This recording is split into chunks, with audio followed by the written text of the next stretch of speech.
Di jantung Asia Tenggara, Indonesia lagi ngalamin revolusi digital nih. Yang paling depan dalam perubahan ini adalah QRIS dan JPN, dua sistem pembayaran canggih bikinan Bank Indonesia. QRIS atau Quick Response Code Indonesian Standard, nawarin cara simple dan efisien buat bayar-bayar pakai HP. Teknologi ini cepet banget populer, bikin jutaan orang Indonesia gampang transaksi digital. JPN atau Gerbang Pembayaran Nasional, jadi tulang punggung sistem pembayaran nasional Indonesia, ngehubungin berbagai bank dan lembaga keuangan. QRIS dan JPN, barengan nunjukin komitmen Indonesia buat inklusi keuangan dan kemajuan teknologi. Sistem ini nggak cuma bikin transaksi sehari-hari lebih lancar, tapi juga ningkatin pertumbuhan ekonomi dan inovasi di Indonesia. Usaha kecil yang dulu terbatas sama transaksi tunai, sekarang bisa pakai QRIS, jadi pelanggannya nambah dan bisa ikutan ekonomi digital. Banyaknya orang pakai QRIS dan JPN nunjukin ambisi Indonesia buat jadi pemain utama di dunia digital global. Tapi, usaha buat mandiri secara teknologi ini juga ada yang kritik. Amerika Serikat, negara adikuasa ekonomi dunia, nyatain kekhawatirannya tentang sistem pembayaran nasional Indonesia.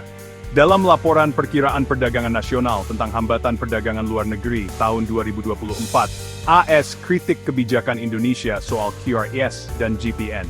Laporannya bilang kebijakan ini, khususnya yang ngebatasin kepemilikan asing dan hak suara di lembaga pembayaran nasional, bikin hambatan perdagangan dan ngebatasin akses perusahaan AS ke pasar Indonesia. AS ngotot kalau pembatasan kayak gini ngehambat persaingan dan inovasi di sektor keuangan Indonesia. Mereka bilang kalau perusahaan asing boleh lebih banyak ikut bakal nguntungin konsumen Indonesia karena pilihan pembayarannya lebih banyak dan mungkin biayanya lebih murah. Tapi, pandangan ini diragukan beberapa ekonom Indonesia yang lihat kritik AS dari sisi lain. Ekonom Indonesia bilang kekhawatiran AS bukan karena pengen sistem keuangan global yang lebih inklusif, tapi karena ngerasa kehilangan pengaruh di pasar Indonesia yang lagi tumbuh pesat. Semakin banyak yang pakai QRIS dan JPN, perusahaan keuangan raksasa AS makin saingan sama pemain lokal. Pergeseran kekuatan ini bikin gesekan, AS jadi nanyain komitmen Indonesia buat buka pasar. Kritik AS bukan soal ingin ikut QRIS, tapi soal pembatasan kepemilikan asing dan voting rights di institusi pembayaran nasional, yang mengurangi dominasi mereka selama ini, kata Peter Abdullah Rejalam, Direktur Eksekutif Segara Research Institute. Rejalam nekenin pentingnya Indonesia ngontrol infrastruktur keuangannya sendiri. Dia bilang, kalau nyerahin kontrol ke pihak asing, bisa bikin Indonesia rentan sama guncangan dari luar, dan ngerugiin kepentingan nasional.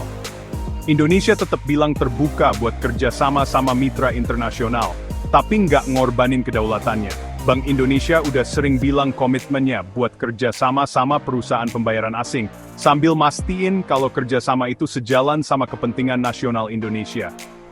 Sikap ini nunjukin kepercayaan diri Indonesia yang makin gede di dunia internasional, dan tekadnya buat nentuin jalannya sendiri. Meskipun dikritik Amerika Serikat, Indonesia tetap teguh sama komitmennya buat nguatin QRIS dan JPN. Perkembangan terbaru malah nunjukin ambisi Indonesia buat bikin sistem ini makin kuat dan bisa diakses semua orang. April 2025, Bank Indonesia ngumumin uji coba QRIS TAP, metode pembayaran nirsentuh yang bikin pengguna bisa bayar cuma dengan nempelin HP mereka ke terminal yang cocok. Inovasi ini bakal bikin transaksi pakai QRIS makin praktis dan cepat. Selain itu, Indonesia terus nyempurnain aturan soal partisipasi asing dalam sistem pembayarannya. Sambil nerima kerjasama, pemerintah tetap teguh jaga kedaulatan nasional. Jujur aja, langkah-langkah ini nunjukin dedikasi Indonesia buat nyeimbangin inovasi dan ngelindungin kepentingan nasional. Perkembangan QRIS dan JPN jadi momen penting dalam perjalanan ekonomi Indonesia. Sistem ini bukan cuma alat transaksi keuangan, tapi juga simbol kecanggihan teknologi Indonesia, dan aspirasinya buat jadi pemain utama dalam ekonomi digital global. Meskipun kritik dari Amerika Serikat nunjukin betapa rumitnya perdagangan internasional dan kedaulatan teknologi, tanggapan Indonesia nunjukin komitmennya buat milih jalan yang ngutamain kepentingan nasional. Indonesia terus nyempurnain pendekatannya ke pembayaran digital, dan harus pinter-pinter nyimbangin inovasi dan ngejaga kedaulatannya. Keberhasilan QRIS dan JPN tergantung pada kemampuan Indonesia buat ngatasin kerumitan ini, dan bikin jalan yang nguntungin rakyatnya, sambil tetap kerjasama secara konstruktif sama komunitas internasional.